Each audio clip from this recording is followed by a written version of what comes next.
I'd like to acknowledge that we're on the unceded territories of the Musqueam, Tsleil-Waututh, and Squamish peoples, and let's do our best together to honor them. My name is Angela Kruger, and I'm speaking on behalf of the Japanese Canadian Young Leaders of Vancouver, which is a grassroots group of young Japanese Canadian activists, researchers, and arts and cultural professionals working together to strengthen and empower our community. I'm speaking against the proposal for rezoning at 105 Keefer. I have to speak to you today because I am in pain. And I'm in pain because for the past few years, and especially for the past 86 or so speakers, I feel that I've been sitting virtually powerless in a foldable blue plastic chair, witnessing the start of an economic landslide that threatens to erase Chinatown, much in the same way that the Japanese Canadian Powell Street neighborhood was erased in years prior. I'm here to tell you that this, bearing witness to the disappearance of Chinatown, causes me pain. And although I certainly don't expect you to assess a proposal for rezoning in our city based on the extent to which I'm in pain, I'm telling you about my pain because I think others are in pain too, and I feel strongly that pain cannot be absent from this conversation about our city's thoroughly contentious site at 105 Keefer. I was here until 11 p.m. on Tuesday. Several speakers alluded to or explicitly named what has been talked about as the soul of Chinatown.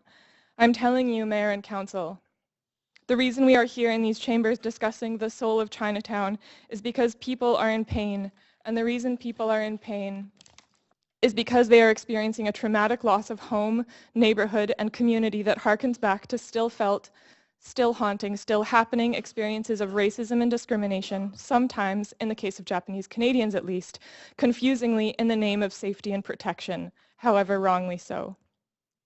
I know that things change. I know that people, neighborhoods, and communities lose things. I know that people, neighborhoods, and communities can even lose themselves, but I know that because I have lost myself and my own neighborhood, and I have to work tirelessly. It feels like impossible work just to keep the remaining sense of community that we do have.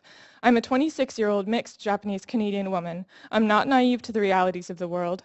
I know that discussions about historical wrongs, impacts of racism, haunting pasts, and pain are not items on the agenda for a public hearing about 105 Keefer, but they are the very things that I think are at the heart of the site and at the heart of this hearing. If this feels as grueling for you as it does for me, as it does for my friends in Chinatown, as it does, I'm sure, in its own way for Mr. Beatty and his team, I am just here to remind you that's because 105 Keefer has a heart, and it is hurting. I stand in solidarity with the Chinatown Concern Group, Chinatown Action Group, Youth Collaborative for Chinatown, and with so many seniors who have expressed to you their concerns about access to affordable housing, affordable food, and their overall sense of belonging in their own neighborhood.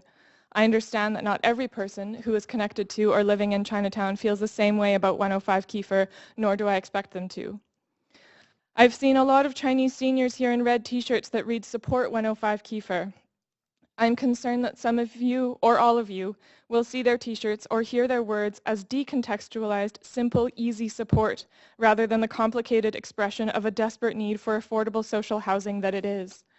I see a tragedy when I see these people wearing these t-shirts because they remind me of all the Japanese Canadians who tried to save and protect their communities by working with the government, only to watch with the rest of their families and community as their belongings and homes were sold and neighborhoods destroyed. I would like to say that the site at 105 Keefer, which many people have reminded us is currently a parking lot, was not always a parking lot. It used to boast 2 opera houses. Moreover, it is a parking lot which is situated at a formidably powerful location in our city and in the Chinatown neighborhood for its proximity to important sites that others have mentioned, like the Chinese Classical Garden and monument commemorating Chinese Canadian soldiers. I would like also to remind you that this is not a proposal to develop the site at 105 Keefer to 25 units of social housing. This is a proposal for a giant condo development that happens to include 25 units of social housing, only 8 of which can foreseeably actually be affordable, which is debatable at $700, and 17 of which the applicant has told us they aim to make affordable. While I understand that cost-benefit analyses are useful and necessary at times like these, I urge you to not fall victim to the rhetoric that asks, so are you saying you don't want social housing? This is what not anyone is saying, so let's not ask ourselves that. Let's ask ourselves why we are in pain. I am in pain because I have already lost my neighborhood, and I don't want my friends to lose theirs. Let's honor this land. Let's do better. Let's do 100% social housing somehow. All right, thank you.